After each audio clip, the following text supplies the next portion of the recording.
Bonjour à tous, donc aujourd'hui on va parler de classes d'actifs. L'objectif de la vidéo c'est de vous présenter les différents types d'actifs qui existent et dans lesquels vous pouvez investir pour gérer votre patrimoine. Vous allez voir que les principales classes sont les actions, les obligations, l'immobilier, les devises et puis un certain nombre d'autres placements alternatifs. Comme toujours, si vous aimez la vidéo, n'hésitez pas à vous abonner, à mettre un pouce vers le haut, ça m'aide beaucoup pour le référencement. Allez, c'est parti, on y va. Pour identifier les principales classes d'actifs qui sont utilisées dans le cadre d'une gestion à long terme de son patrimoine, j'ai choisi de prendre comme exemple le système des caisses de retraite par capitalisation en Suisse. Alors pourquoi la Suisse? Parce que en Suisse, il a été développé une très grande expertise dans ce domaine-là, à la fois pour les Suisses via les systèmes de retraite, mais également pour des étrangers qui viennent déposer leur argent dans les banques suisses qui sont reconnues mondialement pour cette expertise. Donc ici, on a une analyse qui est faite par la banque UBS et qui permet de visualiser pour les systèmes de caisse de pension, donc les systèmes de retraite par capitalisation. Donc c'est une répartition par classe d'actifs que vous pouvez voir ici et elle est faite par année. On va se focaliser nous sur l'année 2022. Donc ici, comme vous pouvez voir, on a donc tout d'abord les obligations qui apparaissent. Obligations d'abord en francs suisses et ensuite obligations en devises étrangères. Donc là, on en a pour à peu près 31% du portefeuille. Ensuite, si on continue, on a les actions.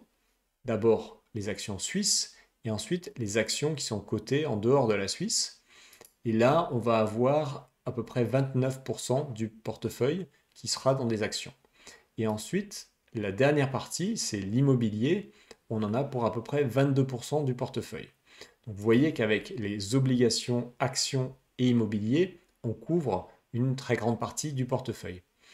Ensuite, en complément, ce qu'on trouve, c'est d'une part des liquidités pour un peu moins de 5%, également des hedge funds pour un peu plus de 2,5%, du private equity et des fonds d'infrastructure pour environ 5%, et on trouve également ici donc des matières premières pour 1,8%.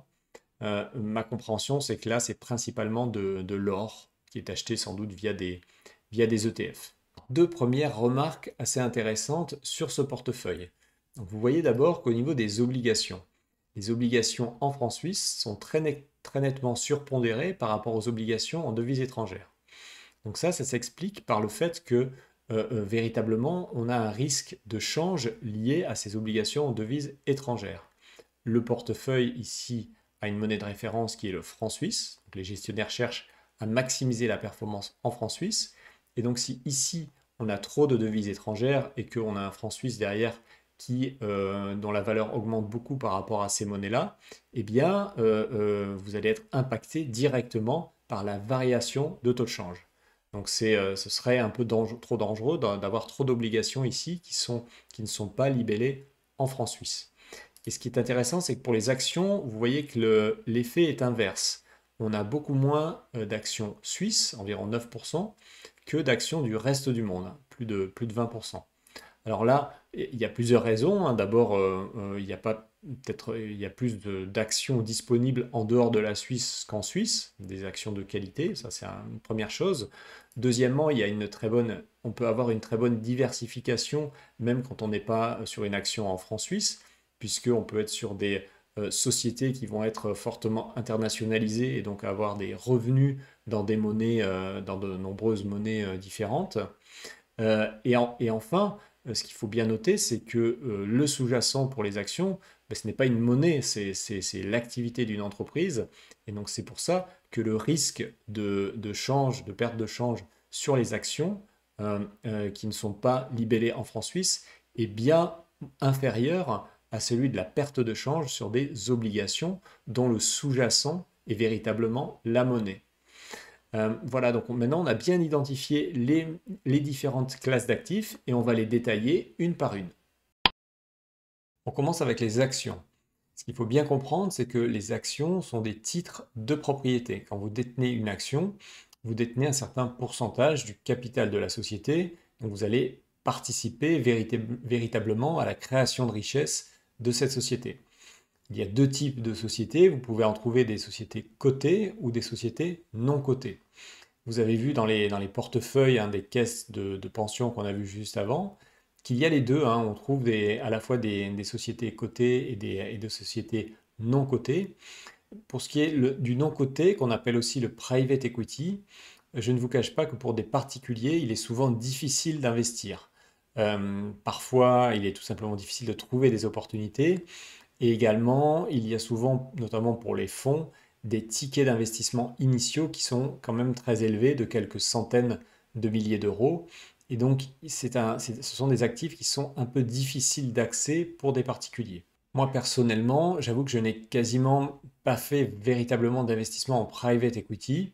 J'investis principalement sur des sociétés cotées et vraiment dans le monde entier en essayant de diversifier beaucoup les actifs à la fois par secteur d'activité et par zone géographique. Et c'est vrai que c'est possible, on a vraiment accès maintenant en restant chez soi à une très très grande diversité d'options sur les actions cotées.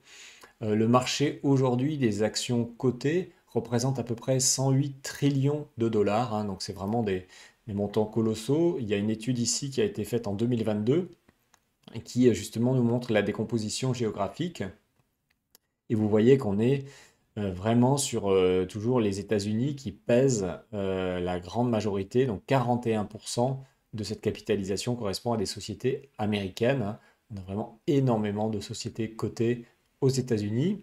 Et ensuite vient la Chine avec un peu plus de 10% et l'Europe des 27 avec un peu plus de 10% également. On continue avec les obligations. La première chose à comprendre, c'est que ce ne sont pas des titres de propriété. Ce sont en réalité des contrats. Contrats signés entre des prêteurs et des emprunteurs dans lesquels les emprunteurs s'engagent à réaliser un certain nombre de remboursements du capital et du paiement des intérêts dans une certaine monnaie et selon un échéancier prédéfini. Donc c'est ça le principe global. Donc si on prend l'exemple d'une obligation sur laquelle il y a un taux fixe, une obligation d'entreprise, eh bien quand vous êtes détenteur d'une obligation de ce type-là, en réalité, il n'y a pas beaucoup de surprises à attendre si l'entreprise arrive à réaliser les paiements et ne fait pas défaut. Vous savez à l'avance exactement quels vont être les flux financiers.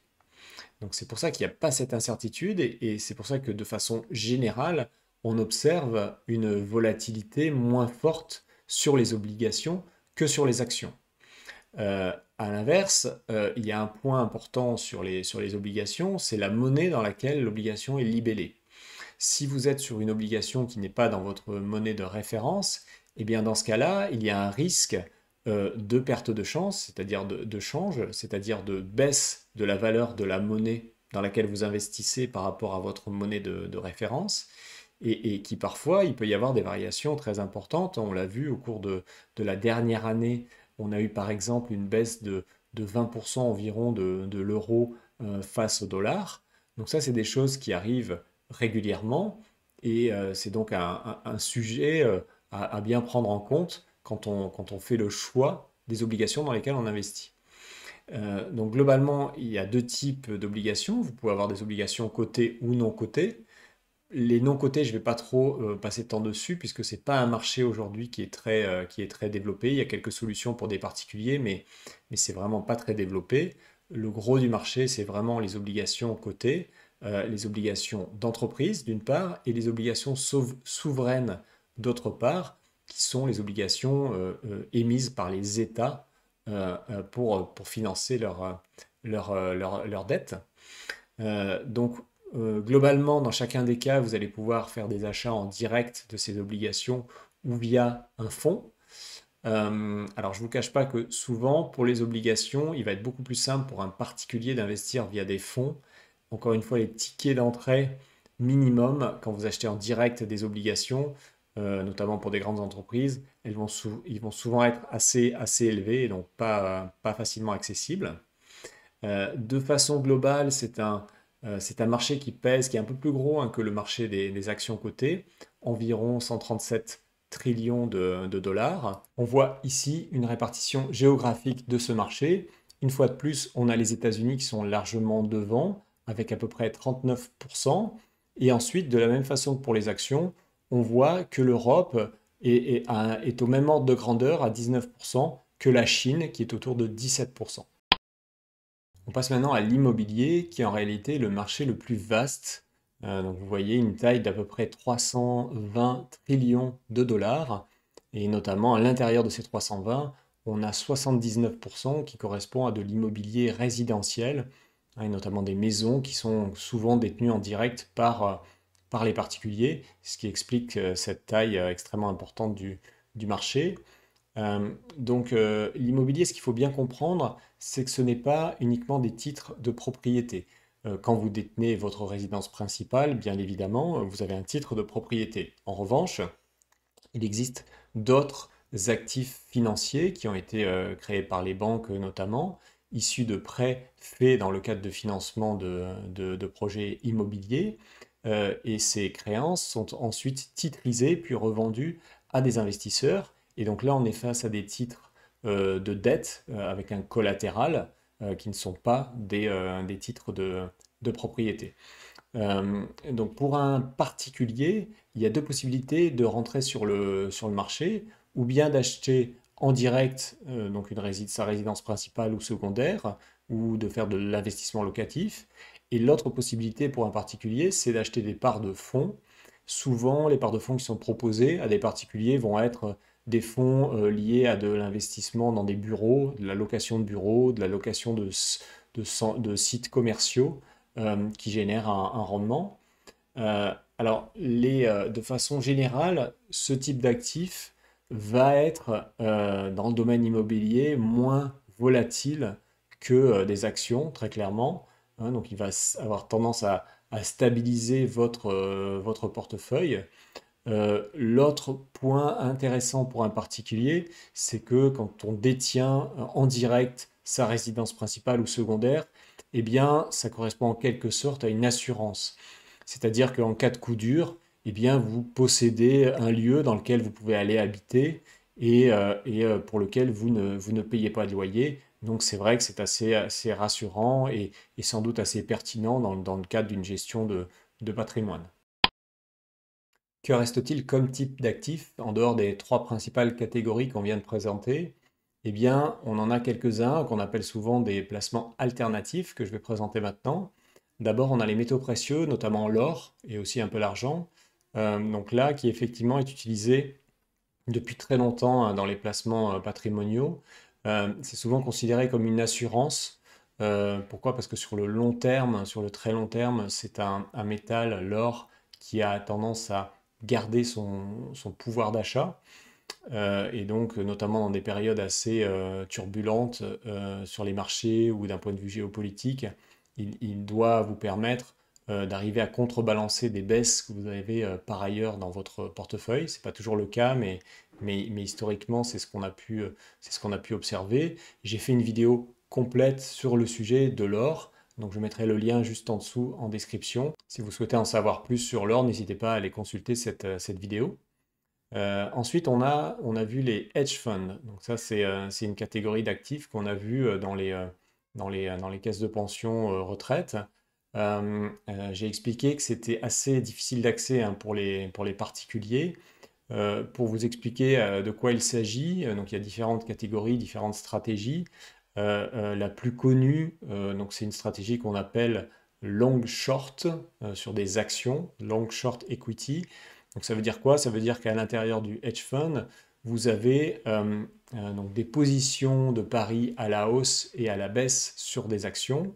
Voilà, souvent il y a à peu près la moitié à la hausse, c'est-à-dire que le gérant a identifié des actions pour lesquelles il pense qu'elles vont augmenter, et des actions sur lesquelles il a pris des positions short, c'est-à-dire des actions pour lesquelles il pense qu'elles vont baisser. Parfois, il rajoute des effets de levier là-dessus. Et donc, l'ensemble est censé générer une performance qui, normalement, devrait être un peu meilleure que celle du marché si le gérant a raison. Et en cas de baisse forte des marchés, normalement, on est protégé parce que, disons que la baisse liée aux positions longues va être contrebalancée par les profits faits sur les positions à la baisse. Voilà, mais encore une fois, c'est difficilement accessible, hein, ce genre de produit pour des particuliers. Ensuite, on a les fonds d'infrastructure. Donc ça, c'est des fonds qui se sont beaucoup développés ces dernières années. Ça correspond à des outils de financement des réseaux électriques, des réseaux de transport ou des réseaux de télécom. Hein, par exemple, ça va être des fonds qui vont être utilisés pour financer le développement de data centers ou de centrales électriques. Donc ça commence à être effectivement assez apprécié par des gestionnaires long terme. Là aussi, l'accès pour les particuliers, je ne connais pas très bien, mais à ma connaissance, c'est un peu compliqué d'avoir accès à ce type de produit pour des particuliers. La dernière catégorie, qui elle est beaucoup plus facile d'accès pour les particuliers, c'est la catégorie des cryptoactifs. Donc là, je parle du Bitcoin notamment et de tous les autres tokens qui ont été créés. Donc là, on est clairement sur des actifs très spéculatifs, extrêmement risqués, sur lesquels il ne faut pas il faut positionner uniquement des fonds que vous êtes prêt à perdre totalement. Le Bitcoin est intéressant, hein, notamment compte tenu de la décentralisation très forte qui a été mise en place dans son infrastructure. Il existe depuis maintenant 13 ans, donc on commence à avoir un petit peu de recul. Pour ce qui est des autres tokens qui existent, il y a des choses intéressantes, c'est souvent des projets, mais on voit bien que notamment dans le domaine bancaire, dans le domaine de la finance, il pourrait y avoir beaucoup d'applications extrêmement intéressantes de ces projets. Donc à suivre et attention avec ces actifs. La dernière classe d'actifs correspond en fait aux liquidités. Ça correspond à l'argent que vous allez garder sur un compte courant, ou bien sur des placements à vraiment extrêmement court terme, sur des obligations de très court terme, et que vous pouvez mobiliser quasiment immédiatement. Hein, donc là, c'est toujours intéressant de garder toujours un petit peu de liquidité. Il y a des moments, compte tenu du contexte économique, où il va falloir faire augmenter ou baisser ce pourcentage.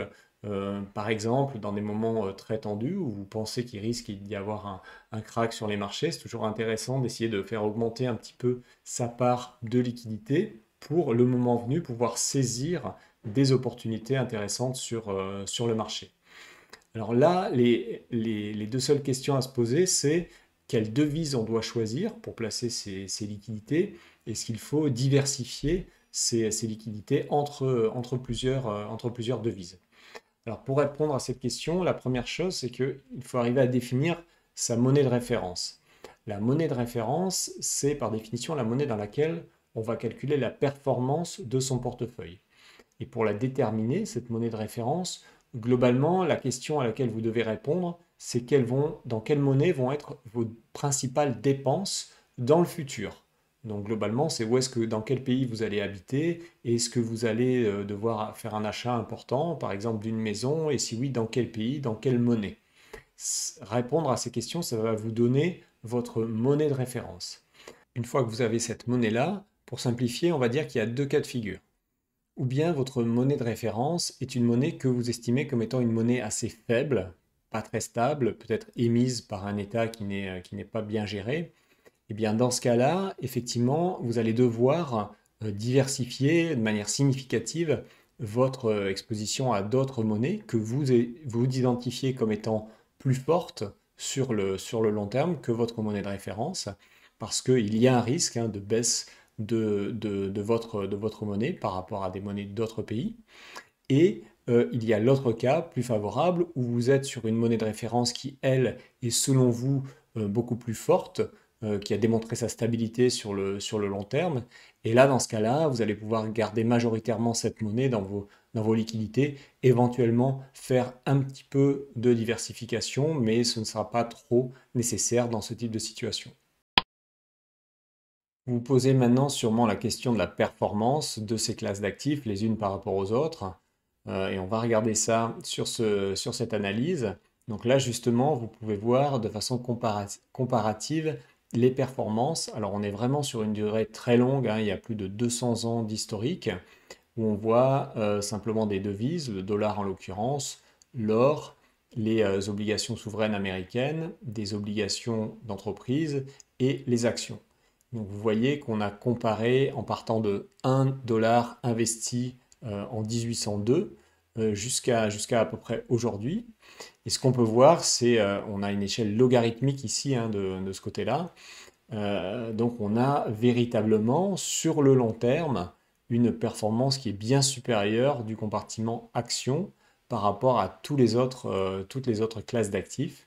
La différence est vraiment très significative, hein. Si on prend ici les chiffres, donc 200 ans après, euh, on a 1500 ici contre 930 000 ici, donc il y a un ratio quasiment de 600 entre les deux, ce qui est colossal. Donc sur le long terme, très clairement, on arrive à générer plus de performance avec les actions.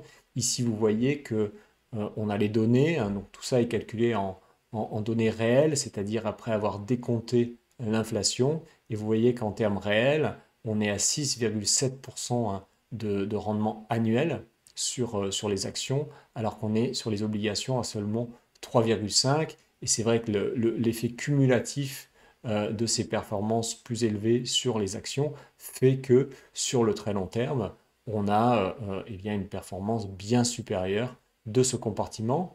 Donc c'est effectivement le principal intérêt des actions quand vous investissez. Après, c'est pas le seul. Par rapport à ce qu'on a dit aujourd'hui, on voit que c'est quand même le compartiment sur lequel il va être le plus simple de faire des investissements en direct. Vous pouvez vous-même ouvrir un compte chez un broker et assez facilement acheter directement des sociétés, des actions de sociétés. Par ailleurs, les tickets minimums d'investissement vont être assez abordables. Les actions pour quelques dizaines d'euros, voire quelques centaines d'euros, vont être accessibles et vous allez, pour un budget raisonnable, pouvoir vous constituer un portefeuille. Et enfin, c'est vrai que c'est une classe d'actifs sur laquelle vous avez la possibilité d'avoir une très, très bonne diversification, donc à la fois sectorielle, mais aussi géographique, puisqu'aujourd'hui, avec les brokers, vous pouvez vraiment investir partout dans le monde. Donc, on est, c'est sûr, face à une classe d'actifs qui est volatile, parmi les plus volatiles, très clairement, mais qui délivre sur le long terme eh bien, la meilleure performance. Et donc, moi, c'est pour ces raisons-là que personnellement, je choisis principalement ce compartiment, cette classe d'actifs, pour investir. J'ai investi dans des actions du monde entier, toujours en faisant une analyse financière assez détaillée, notamment des ratios de valorisation, pour arriver à rentrer à un prix très attractif. Je recherche aussi particulièrement en ce moment des sociétés avec des dividendes très élevés, et j'en trouve, y compris avec des dividendes supérieurs à 10%.